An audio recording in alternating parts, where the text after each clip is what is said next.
नमस्कार, स्वागत है आप सबका दिन भर की तमाम बड़ी और अहम खबरों के साथ। मैं हूं कवींद्र। शुरुआत हेडलाइन से। गुजरात समेत 6 से ज्यादा राज्यों में आतंकी हमले का अलर्ट। उच्च स्तरीय बैठक में गृह मंत्री ने लिया सुरक्षा इंतजामों का जायजा। देश भर में कड़ी चौकसी।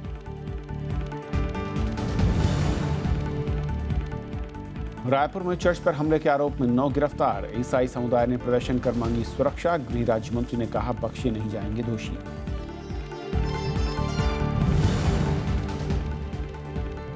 असम में कांग्रेस ने यूनाइटेड पीपल्स पार्टी से मिलाया हाथ। 126 में से यूपीपीपी को दी 4 सीटें। एआईयूडीएफ का अकेले चुनाव लड़ने का ऐलान।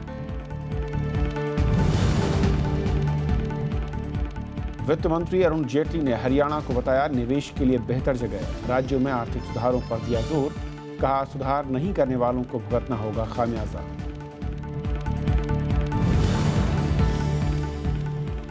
विजय माल्या को कर्ज वसूली न्यायाधिकरण से झटका। 515 करोड़ की रकम निकालने पर लगाई रोक। मनी लॉन्ड्रिंग का मामला दर्ज।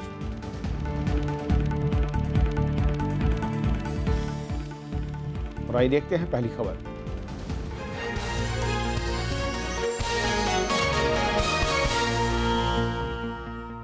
लश्कर-ए-तैयबा और जैश-ए-मोहम्मद के 10 आतंकियों में भारत में घुसने के अंदेशे के बाद पूरे देश में सुरक्षा बढ़ा दी गई है। गुजरात के साथ कई राज्यों में आतंकी हमले की आशंका का अलर्ट जारी किया गया है। वहीं केंद्रीय गृह मंत्रालय ने आज उच्च स्तरीय बैठक कर पूरी स्थिति की समीक्षा की गई। गुजरात में आतंकियों के घुसने की खबर के बाद पूरे देश में कड़ी चौकसी बरती जा रही है। सैन्य ठिकानों और मंदिरों समेत सभी अहम जगहों पर सुरक्षा कड़ी कर दी गई है। किसी भी तरह के हमले को नाकाम करने के लिए राज्य में एनएसजी की 4 टीमें तैनात की गई हैं। इनमें से एक टीम सोमनाथ मंदिर में तैनात है। मुख्यमंत्री आनंदीबेन पटेल ने बैठक कर सुरक्षा स्थिति की समीक्षा की। इनके नापाक मंसूबे कामयाब ना हो, उसके लिए हम परस्पर सहयोग कर रहे हैं। सक्रियात्मक क्षण एक एक मिनट जो है सभी राज्यों से, पड़ोसी राज्यों से हमारे संकलन की कार्यवाही हो रही है। गुजरात के अलावा उत्तर प्रदेश, आंध्र प्रदेश, तेलंगाना, गोवा, मध्य प्रदेश, राजस्थान और चंडीगढ़ में भी अलर्ट जारी किया गया है। महाशिवरात्रि के मद्देनजर सभी मंदिरों और घाटों पर पूरी नजर रखी जा रही है। जो भी भीड़ भाड़ वाले स्थान है वहाँ पे चेकिंग कराएं। जो होटल, सराय, रेलवे स्टेशन जहाँ पे लोग रुक सकते हैं उनका भी सत्यापन कराएं और सारी सावधानी बरतें। लगभग 32 कंपनी पीएसी फोर्स जो है पूरे उत्तर प्रदेश में विभिन्न जनपदों को संवेदनशीलता की दृष्टि से जो है वो बांट दी गई है। दिल्ली में गृह मंत्री राजनाथ सिंह ने उच्च स्तरीय बैठक कर हालात का जायजा लिया। बैठक में आईबी और रॉ समेत तमाम सुरक्षा एजेंसियों के बड़े अधिकारी शामिल थे। इसमें आतंकी खतरे से निपटने के उपायों पर चर्चा हुई। देश की एजेंसीज और गृह मंत्रालय इन सारी बातों का संज्ञान लिए हुए है और देश और सरकार हर प्रकार से सक्षम है हर प्रकार की चुनौती से निपटने के लिए। मीडिया रिपोर्टों के मुताबिक पाकिस्तान के राष्ट्रीय सुरक्षा सलाहकार ने लश्कर और जैश के 10 आतंकवादियों के भारत में घुसने की जानकारी भारत के राष्ट्रीय सुरक्षा सलाहकार को दी है। इन आतंकियों के दिल्ली पहुंचने की आशंका के बाद राजधानी में भी संदिग्ध हरकतों पर पूरी नजर रखी जा रही है। Bureau report, Rajya Sabha TV. और इस पूरे मसले पर और बातचीत करने के लिए हमारे साथ अनिल चौधरी जी हैं, former secretary internal security ministry of home से। अनिल जी, स्वागत है आपका। सबसे पहले तो जिस तरीके से इनपुट्स मिले हैं, क्योंकि आप बेहतर समझा पाएंगे किस तरीके से उसको इम्प्लीमेंट, या फिर मैं कहूँ कि जो इन्फॉर्मेशन होती है इनपुट्स हैं उसके बाद से कोऑर्डिनेशन स्टेट के साथ में जो इस बार सरकार कर रही है, कि अपने आप में ऐसा पहली बार है कि जब कहा जा रहा है कि पाकिस्तान से हमें इनपुट्स मिले उस पर कार्रवाई हो रही है। प्रवीण जी, काफ़ी हैरान हूँ मैं ये खबर सुन के। मुझे जितनी जानकारी है कि पाकिस्तान में हाईएस्ट लेवल पे एनएसए ने ये इन्फॉर्मेशन हमारे एनएसए से शेयर करी है। ये पहले कभी मैंने ना सुना, कभी देखा। इसका मतलब क्या है? और मुझे जितनी जानकारी है, कहा गया है कि 10 आतंकवादी घुस गए हैं। कहाँ से घुस गए हैं, कब घुस गए हैं, कुछ नहीं मालूम। स्पेसिफिक्स कुछ है नहीं। बहुत वेग इंफॉर्मेशन, बहुत ही कोई बिना स्पेसिफिक इंफॉर्मेशन होने के बाद आप सिर्फ जनरल अलर्ट इशू कर सकते हैं। सतर्कता जितनी हो सकती है सब पुलिस वाले करेंगे। दिल्ली में भी पुलिस वाले बहुत मुश्किल काम होता है, स्पेशली जब फुटफॉल्स आप देखिए शिवरात्रि वाले दिन मंदिरों में कितने होते हैं, लाखों पर पहुंचता है। लाखों में। तो वहाँ मुश्किल है। तो पुलिस के लिए सिर्फ ये काम करना मेरे ख्याल से वैसे सीरियसली लेना चाहिए, सीरियसली लेना चाहिए। हो सकता है उन्होंने अपना प्रीएम्प्ट करने के लिए एलिगेशंस कह दिया हो कि देखिए हमने तो आपको बता दिया था। ये भी एक संभावना है, आप ये कह भी एक संभावना है। तो मेरे ख्याल से हर नागरिक का इस वक्त बनता है कुछ कर्तव्य कि हम आंतरिक सुरक्षा के लिए क्या कर सकते हैं। सिर्फ पुलिस सब जगह नहीं हो सकती है। कितनी भीड़ है हम जानते हैं दिल्ली में। बाजार में चले जाइए, मंदिरों में चले जाइए, पिक्चर हॉल में चले जाइए, तो सबको सतर्कता बरतनी पड़ेगी। सस्पिशियस एक्टिविटी देखना पड़ेगा। कोई शख्स, कोई आदमी, कोई व्हीकल, कोई ऑब्जेक्ट ऐसा है तो फौरन पुलिस को इत्तला करनी पड़ेगी। वैसे दिल्ली पुलिस सक्षम है जी। एक मैं समझना ये चाहूँगा कि जब दुनिया के दूसरे देशों में इस तरह के इनपुट से मिलते हैं तो वहाँ पर आमतौर पर इस तरह की बातों को वहाँ की एजेंसियाँ छुपा कर और कार्रवाई करती हैं और उसके बाद उन टेररिस्ट या संदिग्ध लोगों को हिरासत में लेती हैं। हमारे यहाँ जो सिस्टम है थोड़ा सा अलग दिखता है। क्या इसकी वजह यहाँ की बड़ी जनसंख्या है या फिर ये कहा जाए कि हमारे पास जो इनपुट्स होते हैं वो बहुत सटीक नहीं, जैसा आपने कहा कि इन्फॉर्मेशन बहुत वेग होती है और सिर्फ हम यही कर सकते हैं कि एक सेल्फ डिफेंस के लिहाज से हम लोगों को जागरूक करें और उसी दिशा में सरकारें काम कर रही हैं। क्योंकि जी आपने बिल्कुल सही कहा, क्योंकि ये इसको प्रिवेंट करना टेररिस्ट अटैक को एक इंटेलिजेंस ऑपरेशन के मार्फत किया जाता है। और इंटेलिजेंस ऑपरेशन तभी लॉन्च कर सकते हैं जब आपके पास स्पेसिफिक इनपुट्स हो। फलानी जगह है, फलाने आए हैं, तो आप वहाँ अपनी इंटेलिजेंस एजेंसीज उसको इन्फिल्ट्रेट करके उसको न्यूट्रलाइज कर सकती है। जी।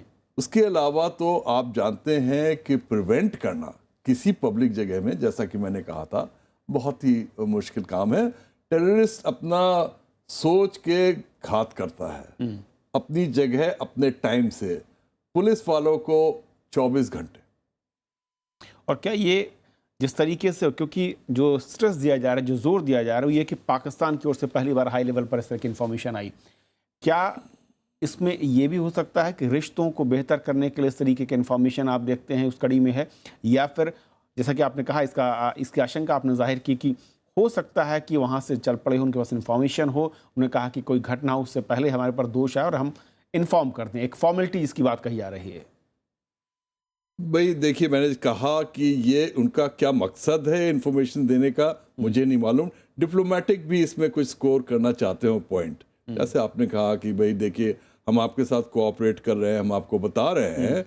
बहरहाल हमको तो इसको बहुत सीरियसली लेना ही चाहिए और लिया भी गया है। दिल्ली पुलिस ने, मैं देखा आज जो सुना, पूरी सतर्कता बरती है। सब जगह सब सही है, ठीक ठाक है। गुजरात से भी कोई ऐसी अप्रिय घटना की कोई खबर अभी तक तो नहीं आई है और ना आए, क्योंकि जब सतर्क हो जाते हैं तो टेररिस्ट भी जो प्लान कर रहे होते हैं वो सोचते हैं भाई अभी रुक जाते हैं, आज नहीं करते। तो क्या ये भी माना जाए अनिल जी कि जिस तरीके से हमने सीख लिया है पिछले कुछ इंसिडेंट्स के बाद, और हम, मुझे याद पड़ रहा है पिछले कुछ करीब 6-8 महीने पहले जब इसी तरह का एक बार इनपुट आया था, उसका अलर्ट जारी किया गया था, उसके बाद से लगातार शांति जो है वो कायम दिखती है, यानी कि अलर्टनेस हमारी बढ़ी है, तमाम इनपुट्स सटीक आ रहे हैं, ये कहा जा सकता है। इनपुट सटीक इस बार तो नहीं था, लेकिन हाँ सतर्कता हमारी काफ़ी अच्छी है। 26 जनवरी को आप देखिए, 26 जनवरी पे भी इनपुट्स आए थे और फ्रांस के राष्ट्रपति होलांद साहब आए हुए थे, तो उनके लिए हमारी दिल्ली पुलिस ने भरकस कोशिश करी। थोड़ी लोगों को इनकन्वीनियंस होती है, चेक्स होते हैं, उसको बर्दाश्त करना चाहिए, पुलिस के साथ कोऑपरेट करना चाहिए। मैं यही कहूँगा सबसे, नागरिकों से और दिल्ली वासियों से और पूरे नगर में जितने भी हैं भारतवासियों से यही करना चाहूँगा कि आप भी अपना कर्तव्य निभाइए और आपका भी बनता। हमारे यहाँ ये सिक्योरिटी कॉन्शियसनेस अनफॉर्चुनेटली बहुत लो है, बहुत लो है। इसराइल में जाके देखिए। जी, बहुत शुक्रिया अनिल चौधरी साहब इस पूरे मसले पर हमसे बातचीत करने के लिए आपका। तो ये थी हमारी पहली खबर। छोटा सा ब्रेक के उस पार दिन भर की दूसरी बड़ी खबर।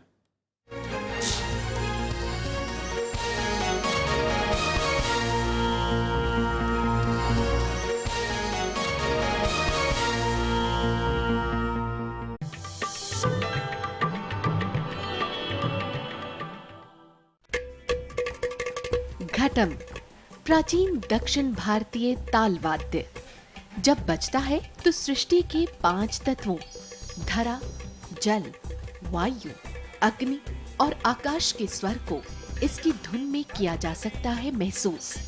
घटम पर उंगलियों और हथेली के थाप से उत्पन्न हुई स्वर तरंग पैदा करती है अद्भुत ताल।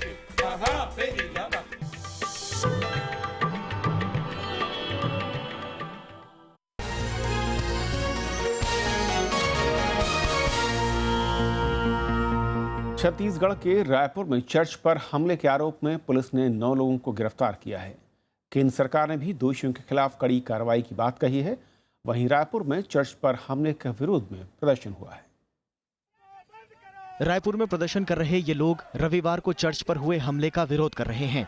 इनकी मांग है कि दोषियों को जल्द ही गिरफ्तार किया जाए और अल्पसंख्यकों को पूरी सुरक्षा दी जाए। छत्तीसगढ़ क्रिश्चियन फोरम का आरोप है कि राज्य में एक महीने में गिरजाघरों पर हमले की कई घटनाएं हुई हैं। इस मामले में केंद्रीय गृह मंत्रालय छत्तीसगढ़ सरकार के साथ संपर्क में है। गृह राज्य मंत्री किरण रिजिजू ने कहा है कि दोषियों को बख्शा नहीं जाएगा। वो एक्शन भी ले लिया है, एक्शन लिया है। वहाँ का प्रशासन ने यहाँ से जानकारी लिया कि वो एक्शन भी ले लिया है और जो भी उस पे दोषित है उस पे कार्रवाई होगा। पुलिस ने इस मामले में 9 लोगों को गिरफ्तार किया है। इन्हें वारदात की जगह पर जब्त किए गए वाहन और सबूतों के आधार पर पकड़ा गया है। तो अभी तक पुलिस ने 9 लोगों को हिरासत में लिया, उनकी गिरफ्तारी हुई है। इसमें एक बालिग है, 9 उसमें से बाकी जो नाबालिग हैं, और सभी पे पुलिस ने धारा 452, 147, 295, 427 के तहत में कार्रवाई की है। छत्तीसगढ़ की राजधानी रायपुर में रविवार को कुछ लोगों ने एक चर्च परिसर में घुसकर तोड़फोड़ की थी और लोगों के साथ मारपीट भी की। Bureau report, Rajya Sabha TV. Assam में कांग्रेस ने यूनाइटेड पीपल्स पार्टी के साथ चुनाव पूर्व गठबंधन किया है। राज्य में पार्टी का यह पहला चुनावी तालमेल है। यूपीपी का वजूद बोडो बहुल इलाकों में है और इस बीच कांग्रेस ने असम के लिए चुनाव समिति का भी ऐलान कर दिया, जिसमें मुख्यमंत्री तरुण गोगोई और प्रदेश अध्यक्ष अंजन दत्ता समेत 18 नेता शामिल हैं। गुवाहाटी में कांग्रेस और यूनाइटेड पीपल्स पार्टी यानी यूपीपी के नेताओं ने रविवार को गठबंधन की घोषणा की। दोनों पार्टियां बोडोलैंड क्षेत्रीय जिला समूह के तहत आने वाली सीटों पर मिलकर चुनाव लड़ेंगी। कांग्रेस ने यूपीपी को कोकराझार पश्चिम, कोकराझार पूर्व, सिडली और छापागुरी यानी 4 सीटें दी हैं। 9 सीटों पर दोनों पार्टियों के बीच दोस्ताना मुकाबला होगा। 4 और सीटों पर कांग्रेस और यूपीपी जल्द ही फैसला करेंगी। ये अलायंस का चलते बीपीएफ का हाथ में जो 12 सीटें हैं उसमें से मेजॉरिटी सीट अभी बीपीएफ का हाथ से निकल आने का बहुत ज़्यादा संभावना है। बोडोलैंड क्षेत्रीय जिला समूह के तहत कोकराझार, बक्सा, उदालगुड़ी और चिराग जिले आते हैं। यहाँ बोडो, राभा और गारो जैसी जनजातियों की बहुलता है। बीजेपी ने यहाँ बोडोलैंड पीपल्स फ्रंट के साथ गठबंधन किया है, लेकिन यूपीपी बोडोलैंड पीपल्स फ्रंट को कटघरे में खड़ा कर रही है। बीजेपी और बीपीएफ का जो मित्रजोट है वो मित्रजोट से कोई फायदा नहीं होने वाला। कांग्रेस, यूपीपी और कांग्रेस के साथ जो भी ग्रुप आएगा, ये अच्छा मैसेज आ रहा है आसाम के लोगों के अंदर में कि कांग्रेस के नेतृत्व में आसाम में फिर से सरकार बनने वाला है। पिछले चुनाव में 18 सीटों के साथ एआईयूडीएफ एक मजबूत राजनीतिक शक्ति के तौर पर प्रदेश में उभरी। कांग्रेस से तालमेल की कोशिश नाकाम होने के बाद एआईयूडीएफ ने अकेले चुनाव में उतरने की घोषणा की है। आसाम में हम लोग अकेले लड़ रहे हैं। कम से कम 70 सीट में या उससे 2 कम 2 ज़्यादा में हम लोग अकेले लड़ रहे हैं। हम लोग के साथ किसी का अलायंस नहीं हुआ है और होने का कोई चांस भी नहीं है। असम में बीजेपी ने असम गण परिषद के साथ भी गठबंधन किया है। लोकसभा चुनाव में राज्य की 14 में से 7 सीटें जीतने के बाद पार्टी यहां पहली बार सत्ता हासिल करने के लिए जी तोड़ कोशिश कर रही है। वहीं कांग्रेस लगातार चौथी बार सरकार बनाने के लिए जी जान लगाए हुए है। राज्य की 126 विधानसभा सीटों पर 2 चरणों में 4 और 11 अप्रैल को चुनाव होने हैं। विशाल दहिया, राज्यसभा टीवी। जम्मू कश्मीर में सरकार गठन को लेकर पीपल्स डेमोक्रेटिक पार्टी की अध्यक्ष महबूबा मुफ्ती ने कहा कि सरकार बनाने से पहले वो चाहती है कि केंद्र सरकार जम्मू कश्मीर के लोगों की बेहतरी और एजेंडा ऑफ अलायंस को लागू करने का भरोसा दे। महबूबा मुफ्ती आज कुपवाड़ा में पार्टी कार्यकर्ताओं को संबोधित कर रही थी। इससे पहले रविवार को जम्मू में बीजेपी के राष्ट्रीय उपाध्यक्ष अविनाश राय खन्ना ने पार्टी पदाधिकारियों के साथ बैठक की। बीजेपी का कहना है कि उनकी पार्टी गठबंधन के एजेंडे को लेकर पूरी तरह से गंभीर है। वहीं जम्मू कश्मीर कांग्रेस ने राज्य में राजनीतिक अस्थिरता के लिए बीजेपी और पीडीपी को जिम्मेदार बताया और इसे लोगों के साथ धोखा करार दिया है। बीजेपी के साथ, एनडीए के साथ, वहाँ उसमें एक एजेंडा ऑफ अलायंस बना है। कुछ हमने आपस में एक प्रोग्राम तय किया है जिसमें पेशरफ्त की ज़रूरत है। जिस वक्त वो पेशरफ्त होगी तो इंशाल्लाह जो मुफ्ती साहब का जो मकसद है, जो मुद्दा है, मैं उसको पूरा करने के लिए आगे बढ़ूंगी। सीपीएम महासचिव सीताराम येचुरी और जेडीयू सांसद केसी त्यागी ने आज दिल्ली के मुख्यमंत्री अरविंद केजरीवाल से मुलाकात की। दोनों नेताओं ने जेएनयू छात्र संघ के अध्यक्ष कन्हैया कुमार से जुड़े वीडियो के साथ कथित छेड़छाड़ पर समाचार चैनलों पर कार्रवाई की मांग की। मुख्यमंत्री अरविंद केजरीवाल ने मजिस्ट्रेटी जांच के आधार पर चैनलों पर कार्रवाई करने और हाईकोर्ट जाने की बात भी कही है। गलत टेपों के आधार पर देश भर में ये देशद्रोही का प्रचार जो किया, जिसका तथ्य कुछ नहीं, ये एविडेंस है जो डॉक्टर था, और उसके आधार पर जो पूरा प्रचार जो किया गया उनके ऊपर भी कार्रवाई होनी चाहिए। कांग्रेस उपाध्यक्ष राहुल गांधी ने केंद्र की एनडीए सरकार पर गरीबों और जनजातीय समुदाय की आवाज़ दबाने का आरोप लगाया है। उन्होंने कहा कि गरीबों को दबाने से देश का हित नहीं हो सकता। राहुल गांधी ने छत्तीसगढ़ के बस्तर इलाके के जनजातियों के एक प्रतिनिधिमंडल से सोमवार को आवास पर मुलाकात की। बैठक के बाद राहुल ने कहा कि बीजेपी उन पर कितने भी निजी हमले कर ले, लेकिन गरीबों की आवाज़ दबाई नहीं जानी चाहिए। जहां भी गरीब व्यक्ति, जहां भी कमजोर व्यक्ति अपनी आवाज उठा रहा है, वहां एनडीए की सरकार, मोदी जी की सरकार उसको कुचलने की कोशिश कर रही है। ये लोग हिंदुस्तान की शक्ति हैं, ये लोग हिंदुस्तान की मदद करते हैं, इस देश को आगे बढ़ाते हैं, और इनको कुचलने से, दबाने से किसी को फायदा नहीं मिलेगा। वित्त मंत्री अरुण जेटली ने हरियाणा को निवेश के लिए एक बेहतर जगह बताया। उन्होंने राज्य के वैश्विक निवेश सम्मेलन में कहा कि जाट आंदोलन अब पुरानी बात हो गई और हरियाणा निवेश आकर्षित करने के लिए तैयार है। वित्त मंत्री ने राज्यों को जल्द आर्थिक सुधार करने की सलाह दी। साथ ही कहा कि निवेश आकर्षित करने के लिए बेहतर आर्थिक और राजनीतिक माहौल भी जरूरी है। उनके मुताबिक जो राज्य सुधार नहीं करेंगे वहां की जनता को इसका खामियाजा उठाना पड़ेगा। Those who are in a position to offer a more favorable economic, business and political environment to the investors certainly are states which are going to benefit. Reform or perish couldn't be more true than it is today. उद्योगपति विजय माल्या को कर्ज वसूली न्यायाधिकरण ने बड़ा झटका दिया है। न्यायाधिकरण ने उन पर ब्रिटेन की कंपनी डियाजियो से 515 करोड़ रुपए निकालने पर रोक लगा दी। साथ ही डियाजियो से हुए समझौते की विस्तृत जानकारी भी मांगी। भारतीय स्टेट बैंक की याचिका पर यह आदेश आया है। माल्या ने यूनाइटेड स्पिरिट्स लिमिटेड में अपनी बड़ी हिस्सेदारी डियाजियो को बेच दी है। दरअसल माल्या की कंपनी किंगफिशर एयरलाइंस ने 17 बैंकों से 7800 करोड़ रुपए का कर्ज लिया है, जिनमें से करीब 1600 करोड़ रुपया एसबीआई का। एयरलाइंस अब बंद हो चुकी है और 2012 से ब्याज भी नहीं चुकाया गया। इस बीच सीबीआई जांच के आधार पर ईडी ने विजय माल्या के खिलाफ हवाला का मामला दर्ज किया है। यमुना एक्सप्रेसवे दुर्घटना मामले पर मानव संसाधन विकास मंत्रालय ने सफाई दी है। मंत्रालय ने कहा है कि केंद्रीय मंत्री स्मृति ईरानी ने पीड़ितों को न्याय समय पर दिलाने के लिए मदद के लिए एम्बुलेंस बुलवाई। साथ ही मंत्री के काफिले की किसी भी गाड़ी की टक्कर से इनकार किया। इससे पहले हादसे में जान गंवाने वाले रमेश नागर की बेटी ने आरोप लगाया था कि मंत्री ने उनकी कोई मदद नहीं की और टक्कर मारने वाली गाड़ी केंद्रीय मंत्री स्मृति ईरानी के काफिले की थी। हादसे के वक्त डॉक्टर रमेश नागर अपनी बेटी और भतीजे के साथ मोटरसाइकिल पर जा रहे थे। स्मृति ईरानी की काफिला की उसी एक ही गाड़ी में से ही उस गाड़ी ने दोबारा टक्कर मारी। मैं वहाँ उसमें से दूसरी गाड़ी में से स्मृति ईरानी उतर के आई तो मैंने उनसे हाथ जोड़ के गिड़गिड़ाकर मदद मांगी, लेकिन उन्होंने मदद के लिए साफ इनकार कर दिया। घटना करीब 9:15 बजे के उसके करीब 5 से 7 मिनट बाद माननीय मंत्री जी फ्लीट वहाँ पहुंची। घटना पहले हो चुकी थी। स्कॉट की गाड़ी ने रोकने का प्रयास किया तो हमारी जो पायलट जिप्सी थी वो उन टकराई हुई गाड़ी से टकराई। इसका एक्सीडेंट कोई लेना नहीं है। माननीय मंत्री जी फ्लीट। क्या डिग्री हासिल कर लेना ही अधिवक्ता बनने के लिए काफ़ी है? हाल के दिनों में वकीलों के व्यवहार को लेकर भी कई सवाल खड़े हुए हैं। अधिवक्ताओं की बढ़ती भीड़ और गिरती विश्वसनीयता पर सुप्रीम कोर्ट ने चिंता जाहिर की। इस पेशे से जुड़े जानकार भी मानते हैं कि कुछ लोगों ने पेशे की गरिमा को ठेस पहुंचाई है। सुप्रीम कोर्ट ने कहा है कि वकालत के पेशे में भीड़ बढ़ गई है। एक याचिका पर सुनवाई करते हुए सुप्रीम कोर्ट ने माना कि कानून के पेशे में आने के लिए मेरिट या योग्यता जरूरी है। पिछले दिनों में कई वकीलों पर कानून से खिलवाड़ करने के आरोप लगे। जानकारों के मुताबिक सुप्रीम कोर्ट का ये सख्त रुख उन घटनाओं की वजह से ही है।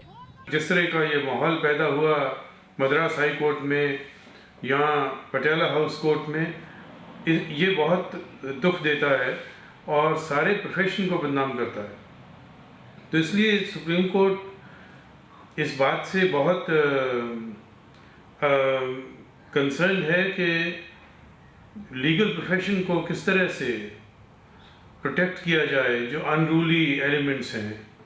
बार काउंसिल ऑफ इंडिया की वकालत लाइसेंस देने वाली परीक्षा पर सुनवाई करते हुए सुप्रीम कोर्ट ने कहा था कि सिर्फ डिग्री लेने से कोई वकील नहीं बन जाता। हालांकि बीसीआई ने दावा किया था कि वो वकालत की प्रैक्टिस के लिए न्यूनतम मानदंड तय करती है, लेकिन सुप्रीम कोर्ट इससे संतुष्ट नहीं हुआ। जो लीगल रिफॉर्म्स कोर्ट की तरफ से कहा गया है, मुझे लगता है ये काफ़ी एक पॉजिटिव साइन है और ऐसे रिफॉर्म्स होने चाहिए क्योंकि ये हमारा इनबिल्ट सिस्टम भी है। तो एडवोकेट्स के लिए भी ये एक अच्छा होगा कि अगर ये इनबिल्ट सिस्टम से रिफॉर्म्स हो जाएंगे और अच्छे एडवोकेट्स प्रोफेशन में आएंगे। सुप्रीम कोर्ट के मुताबिक देश में 20 लाख से ज़्यादा वकील हैं। हर साल 60,000 नए वकील बन जाते हैं। इनमें से 2,000 लॉ स्कूल से आते हैं। सर्वोच्च न्यायालय के मुताबिक बाकी 58,000 वकील देने वाले कई संस्थानों में मूलभूत सुविधाएं तक नहीं हैं। विपिन चौहान, राज्यसभा टीवी। पाकिस्तान में खैबर पख्तूनख्वा प्रांत में आज एक आत्मघाती हमले में 17 लोगों की जान चली गई, वहीं 30 से ज़्यादा लोग घायल हुए। ये धमाका 4 सदा की जिला अदालत में हुआ। साप्ताहिक छुट्टी के बाद आज अदालत खुली और इसीलिए धमाके के वक्त यहाँ पर भीड़ ज़्यादा थी। पुलिस के मुताबिक फ़िदाइन की पहचान हो गई थी, लेकिन जवानों को आता देख उसने खुद को उड़ा लिया। तहरीक तालिबान से जुड़े जमातुल अहरार ने हमले की जिम्मेदारी ली है। संगठन का कहना है कि उसने पंजाब प्रांत के गवर्नर की हत्या के दोषी मुमताज कादरी को फांसी देने का बदला लिया है।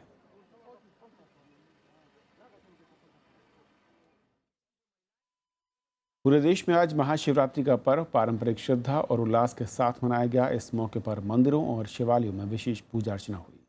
प्रधानमंत्री नरेंद्र मोदी ने भी महाशिवरात्रि पर देशवासियों को शुभकामनाएं दी।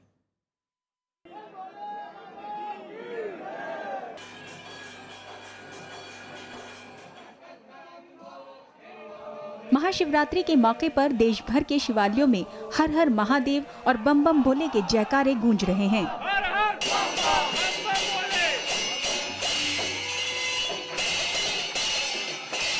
सोमनाथ मंदिर समेत देश भर के शिव मंदिरों में सुबह से भक्तों का तांता लगा हुआ है। वो शिवलिंग का अभिषेक कर बेलपत्र और फूल चढ़ा रहे हैं।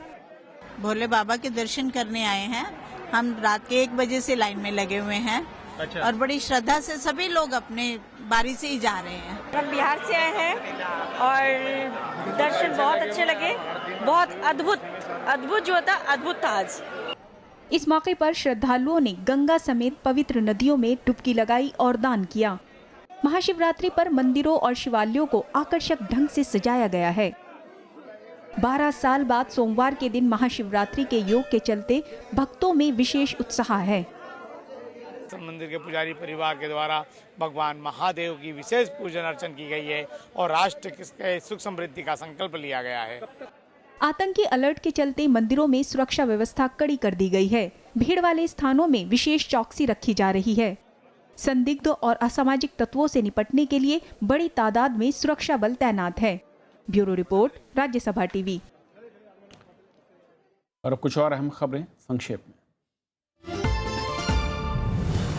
दिल्ली में शुक्रवार से शुरू हो रहे श्री श्री रविशंकर के कार्यक्रम में राष्ट्रपति प्रणब मुखर्जी शामिल नहीं होंगे। राष्ट्रपति को रविवार को इसमें शिरकत करनी। यमुना नदी के किनारे आयोजित होने वाले इस कार्यक्रम को लेकर एनजीटी में एक याचिका भी दाखिल है। मध्य प्रदेश के छिंदवाड़ा जिले में शिव मंदिर के पास हुए भूस्खलन से 3 श्रद्धालुओं की मौत हो गई।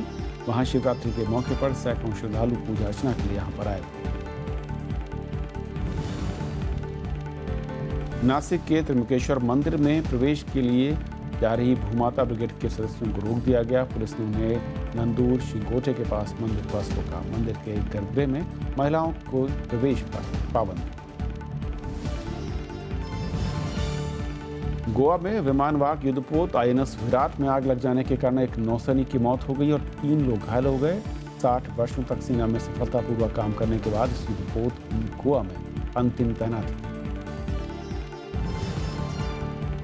बेंगलुरु की असलूर झील में हजारों की संख्या में मछलियों की मौत हो गई है।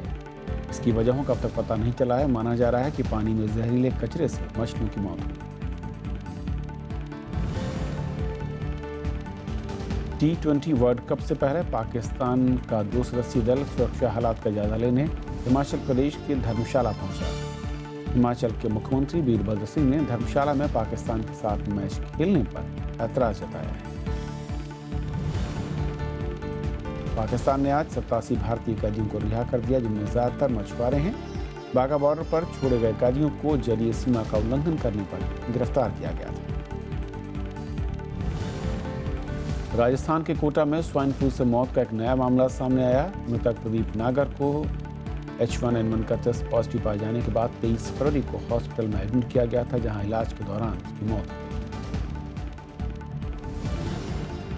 यमन के अलसदा में एक मालवाहक जहाज में लगी आग में 2 भारतीय नाविकों की मौत हो गई और 3 घायल हैं। विदेश मंत्री सुषमा स्वराज ने जानकारी दी। मृतकों के नाम महेश कुमार, राजगोपाल और टीपू लतिका मोहन है। ईमेल के जनक रे टॉमलिंसन का निधन हो गया है। 74 साल के टॉमलिंसन ने 1971 में नेटवर्क के जरिए एक से दूसरे व्यक्ति को इलेक्ट्रॉनिक मैसेज भेजने के तरीके की खोज की। ईमेल एड्रेस का प्रमुख चिन्ह @ भी उन्हीं की देन है। खबरों के आज के सफर में इतना ही। नमस्कार।